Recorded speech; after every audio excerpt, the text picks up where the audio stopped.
আসসালামু আলাইকুম, বিসমিল্লাহির রহমানির রহিম। সুপ্রিয় শিক্ষার্থীবৃন্দ, তোমরা যারা সপ্তম শ্রেণীতে পড়ো, তোমাদের ইসলাম শিক্ষা বই থেকে আজকে চতুর্থ পাঠ ওয়াকফ নিয়ে আলোচনা করব। তোমার মনোযোগ সহকারে ক্লাসে শোনো, অনেক উপকারে লাগবে ইনশাআল্লাহ। ওয়াকফ হলো আরবি শব্দ, এর অর্থ হলো বিরতি দেওয়া বা থামা, স্থগিত রাখা ইত্যাদি। তাজবিদের পরিভাষায় তেলাওয়াতের মধ্যে প্রয়োজন অনুসারে বিরতি দেওয়াকে ওয়াকফ বলে। অন্য কথায় দুই নিঃশ্বাসের মধ্যবর্তী বিরতির সময়কে ওয়াকফ বলা হয়। আল কোরআন তেলাওয়াতের ওয়াকফ অত্যন্ত গুরুত্বপূর্ণ, কেননা আমরা বেশি সময় নিঃশ্বাস ধরে রাখতে পারি না। কিছুক্ষণ পর আমাদের নিঃশ্বাস নিতে হয় বা আমাদের শ্বাস নিতে হয়। তেলাওয়াতের সময় এক শ্বাসে পুরো তেলাওয়াত করা সম্ভব নয়, এজন্য আয়াতের মধ্যে থামতে হয়। আয়াতের মধ্যে এরূপ বিরতি নেওয়াই ওয়াকফ। তাজবিদ হলো পবিত্র কোরআন সুন্দর ও শুদ্ধরূপে তেলাওয়াতের নাম।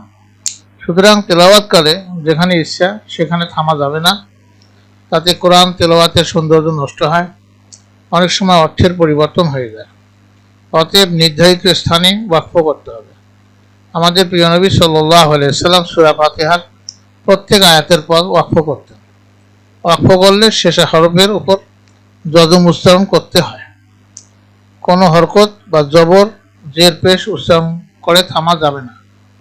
তবে কেউ অপারগ হলে, শ্বাস রাখতে না পারলে নির্ধারিত স্থানের পূর্বেই ওয়াকফ করতে পারে। এক্ষেত্রে তেলাওয়াত করার সময় পুনরায় যে শব্দে ওয়াকফ করেছে সেই শব্দ থেকে তেলাওয়াত করতে হবে। আল কোরআনে ওয়াকফের নানা রকম চিহ্ন দেওয়া আছে। এগুলো হলো বিরাম চিহ্ন। এগুলো সম্পর্কে জানা থাকলে শুদ্ধভাবে ওয়াকফ করা যায়। নিম্নে এই সমস্ত চিহ্ন সমস্যার পরিচয় দেওয়া হলো। যদি এরকম চিহ্ন থাকে, এই চিহ্নকে বলা হয় ওয়াকফ তাপ। এটি বাক্য বা আয়াতের চিহ্ন, অর্থাৎ এই চিহ্ন দ্বারা আয়াত শেষ হওয়া বোঝায়। এই চিহ্নে থামতে হয়। এরকম চিহ্ন থাকলে, অর্থাৎ মিমের মতো চিহ্ন থাকলে একে ওয়াকফ লাজিম বলে। এই চিহ্নে ওয়াকফ করা অত্যাবশ্যক। এতে ওয়াকফ না করলে আয়াতের অর্থ বিকৃত হয়ে যেতে পারে। তোয়া, এটি ওয়াকফ মুতলাক এর চিহ্ন। এরূপ চিহ্নে ওয়াকফ করা উত্তম। জিম, এটি ওয়াকফ জায়েজ এর চিহ্ন। এরূপ স্থানে থামা কিংবা না থামা উভয় জায়েজ, তবে এতে ওয়াকফ করা ভালো। ঘা, একে ওয়াকফ মুজাওয়াজ বলে। এই চিহ্নে না থামা ভালো। সোয়াদ, এই চিহ্নে বলা হয় ওয়াকফ মোরাক্খাস। এখানে না থামা ভালো, তবে অপারগ হলে এই স্থানে থামা যাবে। তারপরে হচ্ছে কফের মতো, এই চিহ্নে থামা না থামা প্রসঙ্গে মতভেদ রয়েছে, তবে এতে না থামা ভালো। কফ, এটি ওয়াকফ আমর বলা হয়, অর্থাৎ এতে থামার জন্য নির্দেশ দেওয়া হয়েছে, এখানে থামা উচিত। লাম আলিফ, এটি না থামার নির্দেশ। এরূপ স্থানে না থেমে মিলিয়ে পড়তে হবে। সোয়াদ লাম, এই চিহ্ন স্থানে বিরতি দেওয়া বা না দেওয়া উভয় যায়, তবে বিরতি দেওয়াই উত্তম।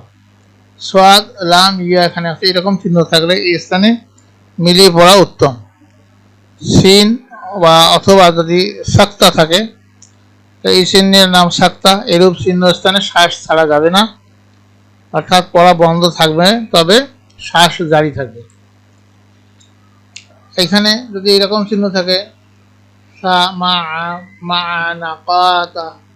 এরূপ চিহ্নের নাম হলো মুআনাকা।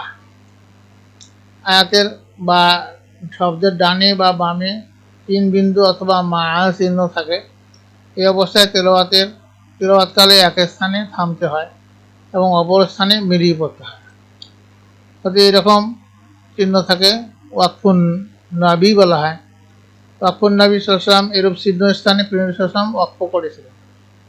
আর এটা হলো ওয়াকফ জিবরাইল বলা হয়।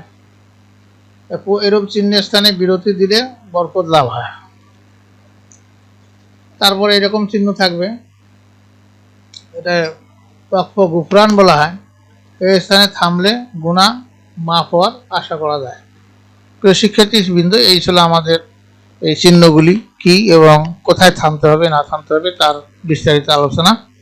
তো তোমাদের দলগত কাজ হলো তোমরা ওয়াকফের চিহ্নসমূহের একটি তালিকা তৈরি করবে আর পরবর্তী ক্লাসে আমরা পার্ট 5 অর্থাৎ নাজিরা তেলাওয়াত নিয়ে আলোচনা করব।